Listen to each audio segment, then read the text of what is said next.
ونصلي على رسوله الكريم أما بعد أعوذ بالله من الشيطان الرجيم بسم الله الرحمن الرحيم قل إن صلاتي ونسكي ومحياي ومماتي لله رب العالمين لا شريك له وبذلك أمرت وأنا أول المسلمين। তো মহান আল্লাহ কোরআন শরীফের ভিতরে জানিয়েছেন যে হে নবী আপনি বলুন নিশ্চয়ই নামাজ আমার কুরবান, আমার জীবন ও আমার মৃত্যু আল্লাহর জন্য, যিনি সবকিছু সৃষ্টির মালিক। তো ভাইরা আমার, তো আমাদের যে কোরআন শরীফ থেকে আমি যে ছোট্ট একটি আয়াতে কারিমা তেলাওয়াত করেছি, এই আয়াতের মধ্যে আল্লাহ পাক আগেই বলেছেন যে নামাজ 82 জায়গায় বলা হচ্ছে তোমরা কি নামাজকে কায়েম করো, আর এই জায়গাটায় বলা হচ্ছে তোমরা নামাজ পড়ো। তাহলে আমাদের বুঝতে হবে, আমরা যারা পড়ি ইন্না আতাইনাকাল কাউসার ফাসাল্লি লিরাব্বিকা ওয়ানহার, এই যে ফাসাল্লি লিরাব্বিকা ওয়ানহার, আগে নামাজের কথা এসছে, তারপরে কুরবানির কথা এসছে। তো আগে আমাদের পরিপূর্ণ ইমানদার হতে হবে, আগে আমাদের পরিপূর্ণ আল্লাহওয়ালা হতে হবে, পরেজগার হতে হবে, দিনদার হতে হবে। কুরবানিটা কি সুন্নাত, ওয়াজিব, মুস্তাহাব, মুস্তাহাসান না ফরজ, এটা আমাদের জানা দরকার। কুরবানি হলো ওয়াজিব, অর্থাৎ দিতেই হবে, আদায় করতেই হবে। কোন ব্যক্তির জন্য? মালদার ব্যক্তির জন্য। কিন্তু আমাদের আফসোসের বিষয়, যাদের টাকা আছে তারা পিছিয়ে আসে, আর যাদের টাকা নেই তারা আফসোস করে যদি কুরবানিটা দিতে পারতাম। এটাই আমাদের রীতিনীতি চলে আসছে। তো কুরবানি হলো নবী ইব্রাহিম আলাইহিমুস সালামের সুন্নাত, তার থেকে কুরবানি শুরু হয়েছিল। আমরা একটু আর এক ধাপ আগে যাই। তো এই কুরবানি শুরু হয়েছিল সে আমাদের আদি পিতা আদম আলাইহিমুস সালাম থেকে। কেন? তখন কুরবানি এই জন্য শুরু হয়েছিল, হযরত নবী আদম আলাইহিমুস সালামের 2 জন পুত্র সন্তান ছিল। কয়জন? 2 জন পুত্র সন্তান, একজন হাবিল একজন কাবিল, একজন হাবিল একজন কাবিল। এই 2 ভাই প্রথম পৃথিবী শুরু লাগলে প্রথম মানব আদম আলাইহিমুস সালামের পরে এই 2 ভাই হাবিল এবং কাবিল। তো এই 2 ভাইয়ের মধ্যে একটি দ্বন্দ্ব ফাসাদ সৃষ্টি হলো। কি নিয়ে? একটি মহিলাকে নিয়ে। তো যে মহিলাটা, তো আমরা জানি যে নিজের বোনের সঙ্গে বিবাহ করা হারাম, কিন্তু চাচাতো বোনের সঙ্গে বিবাহ করা জায়েজ রয়েছে। আমি আমার নিজের বোনকে বিবাহ করতে পারবো না, তবে আমি আমার চাচাতো বোনকে, অর্থাৎ আমি আমার চাচার মেয়েকে বিয়ে করতে পারবো, এটা শরিয়াত জায়েজ করেছে। নিজের বোনকে হবে না। তো হাবিল আর কাবিল এই 2 ভাই, তো দুজন ঝামেলা করলো একজন নারীকে নিয়ে। সেই জামানা শরিয়াত ছিল, সেই জামানা আইন, সেই জামানার নীতি আদর্শ ছিল যে ধরেন এক মায়ের পেটে একটা ছেলে একটা মেয়ে হয়েছে, পরের বছরে আবার একটা ছেলে একটা মেয়ে, তাহলে একই সাথে এক বোনের সঙ্গে অপর ভাইয়ের জায়েজ নেই, যারা এক পেটে ছিল, এটা জায়েজ হবে না। পরে হলে এটা ঘুরিয়ে দেওয়াটা হবে। তো হাবিল এবং কাবিল এই 2 ভাইয়ের মধ্যে ঝামেলা লেগেছে একটা সুন্দরী মেয়েকে নিয়ে। তো কাবিল বলছে আমি একে বিয়ে করব, হাবিল বলছে না আমি একে বিয়ে করব। কিন্তু মসলা হলো, আচ্ছা বলেন হাবিল বড় না কাবিল বড়? কে বড়? হ্যাঁ, হাবিল। তো হাবিল এখন বলল যে না, ওকে আমি বিয়ে করব। তো হাবিল জোর জবরদস্তি করে সেই সুন্দরী রমণীটাকে বিয়ে করলেন, কাবিলকে দিল না। তো এমন একটা সময় আদম আলাইহিমুস সালাম বলছেন এর সিদ্ধান্ত আমার আল্লাহ করবেন। তখন বড় ছেলে বলছে তুমি তো নিজে একটা ভুল করেছিলে, তুমি নিজে একটা ভুল করেছিলে, যার জন্য আল্লাহ তোমাকে জান্নাত থেকে নামিয়ে দিয়েছে। বাপকে বলছে, কেন ইবলিস তোকে গ্রাস করে ফেলেছে। তো সেই তখন থেকে শুরু হয়েছিল ফাসাদ, তখন থেকে শুরু হয়েছিল নারীবাজি, তখন থেকে শুরু হয়েছিল পরকিয়া, তখন থেকে শুরু হয়েছিল ওই শুরু লগ্নেও। তো আমি বোঝাতে চেয়েছি এটাই।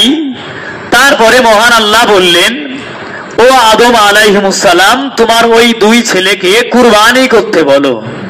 খুব মনোযোগ দিয়ে শুনবেন। হাবিল এবং কাবিল তো বড় ছেলে কি করলেন, কিছু শস্য, কিছু চাষবাসের কিছু জিনিস ফসল নিয়ে একটা জায়গায় রেখে আসলেন। তো সেই জায়গাটা রেখে আসার পরে আর ছোট ছেলে কাবিল তিনি কি করলেন, একটা দুম্বা কুরবানি করলেন। আর তখন এই শরিয়াত ছিল না, তাই বুঝবেন দিনটা এক, শরিয়াতটা আলাদা। প্রতিটা নবী, প্রতিটা রসুলের দিন এক, শরিয়াত আলাদা। মানে দিন এক, সবকিছু এক, কিন্তু শরিয়াত, নিয়ম, কালচার, আচার ব্যবহারটা আলাদা। এক একটা নবীর শরিয়াত এক এক রকম। কোন নবীর শরিয়াতটা খুব কঠিন ছিল, কোন নবীর শরিয়াতটা খুব সহজ ছিল। যেমন মুসা নবী আলাইহিমুস সালামের শরিয়াত, আমাদের যদি এখানে আমরা অনেক সময় বাচ্চাদের কোলে নেই, যদি গায়ে পেশাব ফেরে, আমাদের শরিয়াতটা খুব সহজ। যদি সেখান দিয়ে দুর্গন্ধ না বার হয়, আপনি ধুয়ে নেবেন, আপনার শরীর পবিত্র, আপনার জামাটা পবিত্র, পাক, আমি নামাজ পড়তে পারবে। কিন্তু অন্য অন্য নবী জামানায় শরিয়াত এত কঠিন ছিল, যেখানে একটুকুনে যদি ময়লা লাগে, একটু নাপাক লেগে যায়, ওই কাপড়টা কেটে বাদ দিতে হতো। আলহামদুলিল্লাহ, আল্লাহর শুকরিয়া যে আমরা এমন একটা নবীর শরিয়াতটা পেয়েছি, আমাদের জন্য সব কিছুকে সহজ করে দিয়েছেন। তারপরেও আমরা সেই সহজ জিনিসটা মানতে চাই না। বেরাবার আমি যেটা বলতে চেয়েছিলাম, তো দুই ভাই মিলে কুরবানির উদ্দেশ্য করে দুটো পাহাড়ে রেখে আসলেন। আর তখন শরিয়াত হলো যে তারা কুরবানি গোস্তটা খাবে না, কেউ খাবে না। আল্লাহর তরফ থেকে, আকাশ থেকে আগুনে একটা ঝলকা আসবে, আগুনের একটা ফোয়ারা নামবে, যার কুরবানি কবুল হবে তার সেই পশুর উপরে আগুনটা পড়ে যাবে, সেটাকে ভস্য হয়ে যাবে। আচ্ছা, সবাই একটু বুকে হাত দিয়ে বলে, আমার কথা খারাপ মনে করবেন না, যদি ওই শরিয়াতটা এখন থাকতো, যদি আদম আলাইহিমুস সালামের ওই শরিয়াত, ওই নীতি আমাদের জামানায় যদি থাকতো, আমাদের সময় থাকতো যে কুরবানি করে সব এক জায়গায় রেখে এসো, তারপরে একটা সময় হবে কি আসরের পরে আগুন নামবে, সেই কুরবানিকে ভস্য করে দেওয়া হবে। কে কত ইমানদার, কে কত আল্লাহওয়ালা, সব ধরা পড়ে যেত। কি যেত বলে মনে হয় না? তুমি হালাল টাকায় দিলে কি হারাম টাকায় দিলে, লোকের টাকা মেরে দিলে কি দিলে, যদি কুরবানিটা তেমনটা হতো যে আগুন এসে আমাদের কুরবানিকে ভস্য করে দেবে, আগুন এসে আমাদের কুরবানিকে জ্বালিয়ে দেবে, আমাদের বুঝে নেব যে আমাদের কুরবানি কবুল হয়ে গিয়েছে। যদি ওই শরিয়াতটা থাকতো, তাহলে ইমানদার কে কে রয়েছে, কতজন আল্লাহওয়ালা রয়েছে? এক গরুতে 3 জন ভাগী, 4 জন কি আল্লাহওয়ালা মানুষ, তাদের কবুল কি কুরবানি হয়েছে? তাদের কুরবানি কি আল্লাহর দরবারে কবুল হয়েছে? তখন স্পষ্ট বোঝা যেত যে এটা সুদখোর, এটা ঘুষখোর, এটা মদখোর, এটা গাঞ্জাখোর, এটা স্পষ্ট বোঝা যেত যদি ওই শরিয়াতটা থাকতো। কপালটা আমাদের ভালো যে মান সম্মানটা বেঁচে গিয়েছে। আমি কি ভুল বললাম? মনে হয় কথাগুলো বুঝবেন। তাহলে এর কবুল হলো না, ছোট ভাইয়ের কুরবানিটা কবুল হলো, বড়টার কুরবানি হলো না। তারপরে আল্লাহ পাক তার হাবিবকে বলছেন, হাবিব আপনি আপনার উম্মাত দিগকে বলে দেন, হাবিল এবং কাবিল এই দুজনার কুরবানির কথাটা একটু আপনি উম্মাতের মাঝে একটু বিলীন করে দেন। তবে মনে রাখা দরকার, তাদের ভিতরে কুরবানির গোশত মহান আল্লাহ নিজে বললেন, ও আমার বান্দারা, হাবিব আপনি আপনার উম্মতদেরকে বলে দেন, আপনি আপনার উম্মতদেরকে সুন্দর করে বুঝিয়ে দেন, আমি আল্লাহ কুরবানির গোশত আমি চাই না, ওই গরুর রক্ত চাই না, আমি গরু চাই না, আমি চাই বান্দার তাকওয়া, আমি চাই বান্দার মহাব্বত। আমি আল্লাহ আমার ওই বান্দা কতটা আমাকে ভালোবাসতে পেরেছে, কতটা আমাকে মহাব্বত করতে পেরেছে, আমি বান্দার এটুকু দেখতে চাই। বান্দা কত বড় গরু দিয়েছে ওটা দেখতে চাই না, বান্দা কত হাজার টাকা দিয়ে গরু কিনেছে ওটা দেখতে চাই না, আমি দেখতে চাই আমার বান্দা, আমি আল্লাহ আমাকে কতটা মহাব্বত করে, আমি আল্লাহ আমাকে কতটা ভালোবাসে, আমি আল্লাহ শুধু এটা দেখতে চাই। আমি আল্লাহ বান্দার ওগুলো দেখতে চাই না।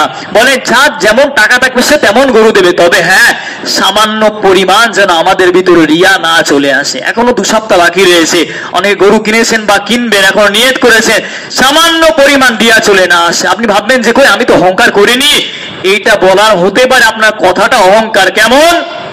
যে তোর গরুর থেকে এই গ্রামের সবচেয়ে সেরা গরু অমুক লোক কেনে, এই গ্রামে সব থেকে সেরা গরুটা অমুক লোক কেনে, এই যে আপনি প্রচার করে রেখেছেন, কারণ আপনি দেখাতে চান যে দেখো সব থেকে বড় গরু আমার গরুর দাম হলো 80,000, ওদের 70,000, আমার গরু গ্লেসটা দেখেছিস।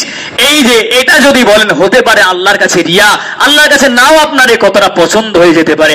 আপনি বলতে পারেন আল্লাহ ক্ষমতা দিয়েছে আমি কিনেছি, আল্লাহ আমার ক্ষমতা দিয়েছে আমি কিনেছি, জানি না আমার আল্লাহ কবুল করবেন কিনা, আমার আল্লাহ বেশাক ভালো জানেন, আমার আল্লাহ যদি চাই তাহলে কবুল হবে, না তো হবে না। তবে আমরা আবার একটা কি করি, যখন গরু হিষ্টপুষ্ট হয়, গরু যখন অনেক বড় হয়, তখন আমরা গরুর গলায় মালা দিয়ে আনি। কি আনেন অনেকে, গরুকে সাজিয়ে আনে, বেলুন দিয়ে, ফ্যানোস দিয়ে গরুকে সাজিয়ে আনে।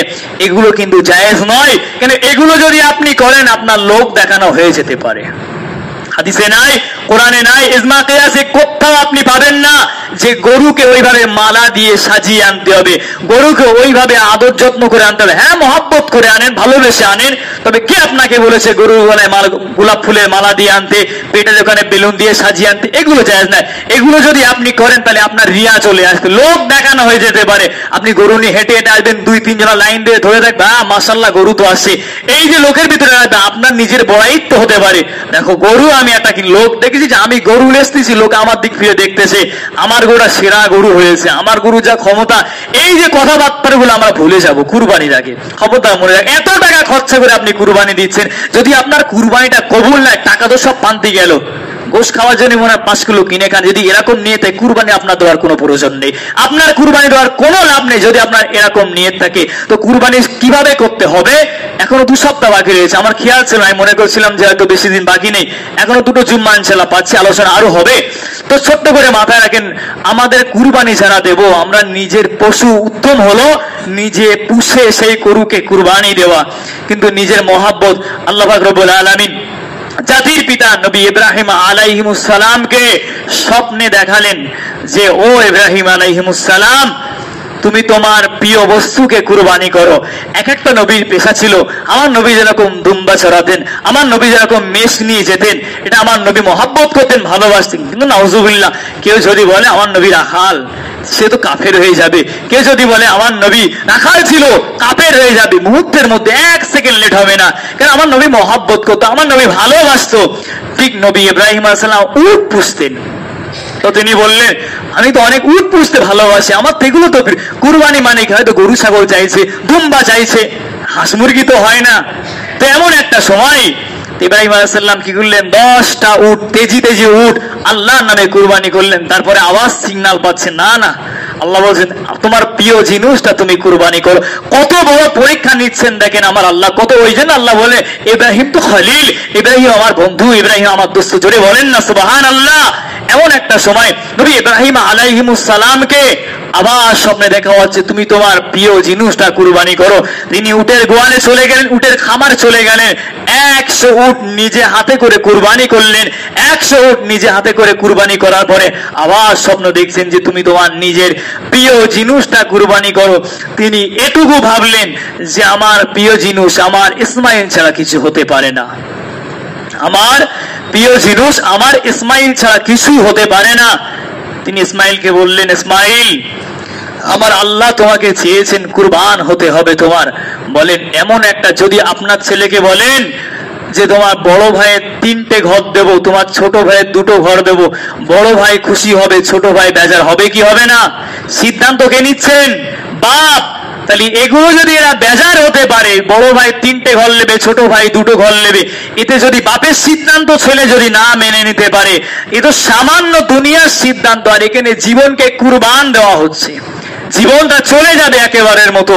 ঝামেলা হলে আমরা ভয়তে যাই না, সেখানে বোম পড়তে পারে, গুলিগালা চলতে পারে, জীবনের খাতরা আছে। সেখানে বাপ ছেলেকে বলছে আমার আল্লাহ তোমাকে চেয়েছেন। এমনটা বলার পরে নবী ইসমাইল আলাইহিস সালাম উত্তর দিচ্ছেন যে আব্বাজান, আল্লাহর সিদ্ধান্ত হলো চূড়ান্ত, জোরে বলেন না সুবহানাল্লাহ। আল্লাহ আমাকে চেয়েছে, এর থেকে বড় খুশি, এর থেকে বড় পাওনা আপনার কাছে কিছু হতে পারে না। আপনি চলেন, আমি আপনার সাথে হেঁটে হেঁটে যাবো, জোরে বলেন না সুবহানাল্লাহ। তাহলে আপনাকে আমাকে বুঝতে হবে যে এই কুরবানিটা এমনি আসেনি। এই কুরবানিটা নবী ইসমাইল আলাইহিস সালাম যখন আব্বাজানের পিছন পিছন হেঁটে হেঁটে চলে যাচ্ছে, তখন আম্মাজান হাজেরা চোখ দিয়ে টপ টপ টপ টপ করে পানি বেরোচ্ছে। মায়ের কোল খালি হবে কি হবে না? মা তো জানে যে আমার কোল খালি হয়ে যাবে। আমার আল্লাহ শুধু দেখছেন যে আমার খলিল, আমার বন্ধু, যে আমি আল্লাহ আমাকে কতটা মহব্বত করে, আমি আল্লাহ আমাকে কতটা ভালোবাসে, আমি আল্লাহ আমাকে কতটা প্যার করে। আমার আল্লাহ কি চাইবেন নাউযুবিল্লাহ মিন যালিক যে একটা বান্দা শহীদ হয়ে যাক? আল্লাহ এভাবে কখনো চাইবেন না। আল্লাহ পাক রব্বুল আলামিন রহমান, আল্লাহ রহিম, আল্লাহ গফফার, কিন্তু পাশাপাশি আপনারা এটা মনে রেখে দেন আমার আল্লাহ কিন্তু কহার। এখন আমাদের সব কিছু ছাড় দিয়ে দিয়েছেন। আমার আল্লাহ যখন কহারিয়াতের আওয়াজ দেবেন তখন ফারিস্তা পর্যন্ত কাঁপবে, মনে রেখে দেওয়া দরকার রয়েছে। তো ইব্রাহিম আলাইহিস সালামকে নিয়ে লম্বা চওড়া আলোচনা সংক্ষিপ্তভাবে শোনেন। যখন ইব্রাহিম আলাইহিস সালামকে শোয়ানো হলো, ছুরি যখন চালাচ্ছে ছুরি চলছে না, গলার ভিতরে ছুরি কাটছে না, ইব্রাহিম আলাইহিস সালাম রাগান্বিত হয়ে গেলেন। কি ব্যাপার, আমার এত ধারওয়ালা ছুরি, আমার এত স্পট এই ছুরিটা আমার ছেলের গলায় চলছে না কেন? প্রথম ছেলে বললেন যে আব্বা, তোমার মনে মায়া হতে পারে, তোমার মনে প্রেম হতে পারে, ছেলে দেখেন কেমন, কেন তিনি তো নবী। বলছে আব্বা তোমার মনে মায়া হতে পারে, তুমি তোমার চোখটা বেঁধে দাও, তুমি চোখটা বেঁধে দাও। কেন? এটা মনে হবে যে এটা আমার ছেলে, এটা যেন তোমার না মনে হয়। জোরে বলেন না সুবহানাল্লাহ। তো এমন একটা সময় এটা বলার পরে চোখ বাঁধলেন, যখন গলায় ছুরি চলছে না, পরে ছুরি একটা পাথরে মারলেন, বড় পাথর দুটো হয়ে গেল। তারপরে আবার চাইলেন, আল্লাহর রহমতে কুরবান হয়ে গেল কে? ইসমাঈল সাল্লাম পাশে রয়েছেন, আল্লাহর আসমান থেকে একটা জান্নাতি দুম্বা কুরবানি হয়ে গেল। জোরে বলেন না সুবহানাল্লাহ। একটু সামান্য বোঝেন, যদি ওটা মানুষ হয়ে যেত, যদি ওটা কোনো মানুষ হয়ে যেত, আমি বোঝানোর জন্য বলছি না, আল্লাহর সিদ্ধান্ত আমরা যেতে পারি না, আমি বোঝানোর জন্য একটু বলছি। যদি এটা মানুষ হয়ে যেত, প্রতিটা বাড়ি থেকে তো একটা করে আসতো। কথা বলেন না, বলেন হয়তো এই বাড়ি থেকে আমার মায়ের পালা হতো, পরের বার আমার পালা হতো, ঠিক থাকতো বলে মনে হয়। কিন্তু না, আল্লাহ পাক চেয়েছেন যে বান্দার মহাব্বতটা চাই, আমার আল্লাহ বান্দার ভয়টা চাই, আমার আল্লাহ বান্দার মহাব্বত ভালোবাসাটা চাই। তো আপনারা দেখবেন যখন গরু কুরবানি হয়, তার আগে ওই পশুর চোখ দিয়ে পানি আসে কি আসে না? একটু কথা বলেন আপনারা, আসে তো? ওই গরুর চোখ দিয়ে পানি আসার মধ্যে হাদিসে কুদসির বিভাগে বুখারী শরীফের মধ্যে পাওয়া যায় যে ওই গরুর চোখ দিয়ে যে পানিগুলো আসে, আচ্ছা বলেন গরুরও জবান আসে না নাই? আমার আল্লাহ চাইলে গরুর জবান দিয়ে কথা বলতে পারে কি পারে না? আমার আল্লাহ চাইলে সব কিছু সম্ভব, কিন্তু আমরা হয়তো শুনতে পাই না, আমরা বুঝতে পারি না, এই ক্ষমতা আমাদের নাই। হ্যাঁ, হবে না কেন? হবে। যদি আপনি আল্লাহ ওয়ালা হন, আপনি অবশ্যই তার মনে খবর বুঝতে পারবেন। আল্লাহ যখন কোনো বান্দা আমার আল্লাহর হয়ে যায়, তখন সেই বান্দা সব কিছু বুঝতে পারেন। তো এমন ছোট্ট আলোচনা আপনারা শুনে রেখে দেন। টাইম হয়ে গেছে। তো এমন একটা সময় যে গরুগুলো যখন কান্না করে, ওই গরুগুলো কান্না করে করে কি বলে জানেন? ওই গরুগুলো বলতে থাকে যে আল্লাহ, আরো অনেক পশু রয়েছে, তারা খাওয়ার জন্য চলে গেল। আল্লাহ, আমি আপনার দরবারে কুরবানি হিসাবে আল্লাহ আপনি আমাকে কবুল করেছেন আল্লাহ। তবে যারা ভাগী দিয়েছেন আল্লাহ, যারা আমাকে কুরবানি দিচ্ছে আল্লাহ, তারা যদি সৎ হয় আল্লাহ, তাদেরকে আমার পিঠে সওয়ারি করে জান্নাতে নিয়ে যাও। জোরে বলেন, আটো জোরে বলা যাবে না। এরপরে আবার ওই গরু আল্লাহ পাকের কাছে আবার আরজি করছে, আল্লাহ আমি তো কুরবান হব, আল্লাহ আমার জীবন, আমার জাহানটা চলে যাবে। তবে আল্লাহ, যদি আপনার ওই বান্দাগুলো টাকা যদি অসৎ পথের টাকা হয়, যদি আপনার ওই বান্দাগুলো টাকা যদি ঘুষের টাকা হয়, অন্যের টাকা যদি মেরে কুরবানি দেয়, যদি বান্দার টাকা সৎ পথের যদি টাকা না হয়, আল্লাহ আমি গরু আল্লাহ আপনার কাছে নালিশ করলাম, আপনার কাছে বিচার দিলাম। একটুকুনি বোঝেন, অবলা জন্তু, অবলা পশু যদি আল্লাহর কাছে বিচার দেয়, আমার আল্লাহ কি তার বিচারটা ফিরিয়ে দেবে বলে মনে হয়? হ্যাঁ না বলেন? ফিরিয়ে দেবে বলে মনে হয় না। কেন? সে তো কুরবানির পশু, তার চোখ দিয়ে পানি পড়ছে। কুরবানি এক সপ্তাহ আগে যাবেন, গরুগুলো চোখ অটোমেটিক ভিজে থাকে। আর অন্য গরু কাঁদে না, যেগুলো কুরবানির উদ্দেশ্য করা হয়, তাদের চোখ দিয়ে টপ টপ করে পানি পড়ে। একটু মায়া লাগে না? তাহলে আপনারা যারা কুরবানি দেবেন, এবছর দিলেন না আলহামদুলিল্লাহ, ঠিক আছে, তবে নিজের মাথার ঘাম পায়ে ফেলা টাকা দিয়ে চেষ্টা করবে। গরু পাললেন না, ছাগলে এসে হাজির হয়ে যান। একটা গরু পালেন না, ভাগী হয়ে যান। তবে কি ভাগী হবে? যাদের সাথে ভাগী হবেন তাদেরকে জানেন। ওই জন্য বললাম না, সূরা কাউসারের ভিতরে আল্লাহ বলছেন কি? নামাজ কুরবানি, আগে নামাজ কুরবানি। তাহলে আমি যাদের সাথে কুরবানি দিচ্ছি তাদের একটু যাচাই বাছাই করা আমার দরকার হয়েছে। কে রাগ করলো, কে ফাটলো, ছোট দেখে দরকার নেই, কারণ এটা কুরবানি হচ্ছে। তোমার সাথে বন্ধুত্ব থাকলো কি থাকলো না ওটা বড় কথা না, কারণ আমি কুরবানি দিচ্ছি 15,000 20,000 টাকা দিচ্ছি, টাকাটা কষ্ট করা পড়লো, টাকাটা এলো। তাহলে আমি যদি বেনামাজির সঙ্গে কুরবানি দেই, আমি যদি সুদখোরের সঙ্গে কুরবানি দেই, আমি যদি ঘুষখোরের সঙ্গে কুরবানি দেই, তার সাথে তো আমার গোস্তগুলো তো মিশে গেল, তার সাথে আমি তো অংশীদার হয়ে গেলাম। যখন বালা মুসিবত আসে পীর সাহেবের ঘর কিন্তু বাদ যায় না, এটুকু মনে রেখে দেন। তাহলে আপনি একজন ঘুষখোরের সঙ্গে দিলেন, সুদখোরের সঙ্গে কুরবানি দিলেন, ভাগী হলেন, তাহলে আপনি কিভাবে গ্যারান্টি দিচ্ছেন যে আপনার কুরবানিটা আল্লাহর দরবারে কবুল হবে? এটা ভুলে যান। ওই জন্য যারা ভাগী হবেন চেষ্টা করবেন যে ইমানদার লোক দেখে, ইমানদার তো পরীক্ষা তো করা যায় না, কার মনে কি বাসনা রয়েছে আমার আল্লাহ ভালো জানে। আমরা যাকে খারাপ মনে করি হয়তো সেই আল্লাহর কাছে বড় প্রিয়, আমরা যাকে সুদখোর মনে করি হয়তো সেই আল্লাহর কাছে প্রিয়। তারপরেও একটু নিজেরা যাচাই বাছাই করবেন যে আমি যে ওর সাথে কুরবানি দিচ্ছি ওই ব্যক্তিটি কেমন, তার পরিবার সম্বন্ধে জানেন, তার সম্বন্ধে জানেন, সে কি উপার্জন করছে, এটুকু আপনার জানার অধিকার রয়েছে। এই ক্ষেত্রে কেন আপনার কুরবানি যদি কবুল না হয় আপনার টাকা তো বেকার হয়ে গেল। তাহলে এমন কুরবানি দিয়ে লাভ নেই। যদি আপনার কুরবানিটা আমার আল্লাহর দরবারে পছন্দ না হয়, আপনার কুরবানিটা যদি আল্লাহর দরবারে কবুল না হয়, ওই জন্য এটা বলা হচ্ছে আপনারা যারা কুরবানি দেবেন, অনেক বাড়ি যারা গৃহপালিত পশুগুলো রয়েছে, ওই পশুগুলো সেসব মহিলারা বেশ অংশ দেখাশোনা করে, বাড়ির মহিলারা দেখাশোনা করবে, ওই মহিলাদের বলবেন যখন গরুগুলো প্রতিদিন গরুকে যেন একটু মহাব্বত করে, একটু ভালোবাসে, এবং গরুকে দেখে আর যেন নবী ইসমাইল আলাইহিস সালামের কথা স্মরণ করে।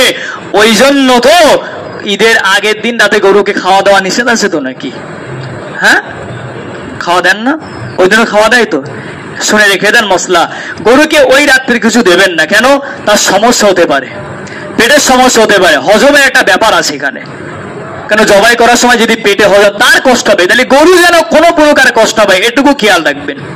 মশলা আপনার নিজেরা জানেন, আমি কি বলবো, আপনার নিজেরা একটু বোঝেন যে এইটুকু খেয়াল রাখেন গরু যেন কোনো প্রকার কষ্ট না পায়, সেদিকে খেয়াল রাখতে। আর মহিলাদেরকে বলবেন যেন গরুকে একটু বেশি বেশি মহব্বত করে, ওই গরুকে যেন বেশি বেশি ভালোবাসে।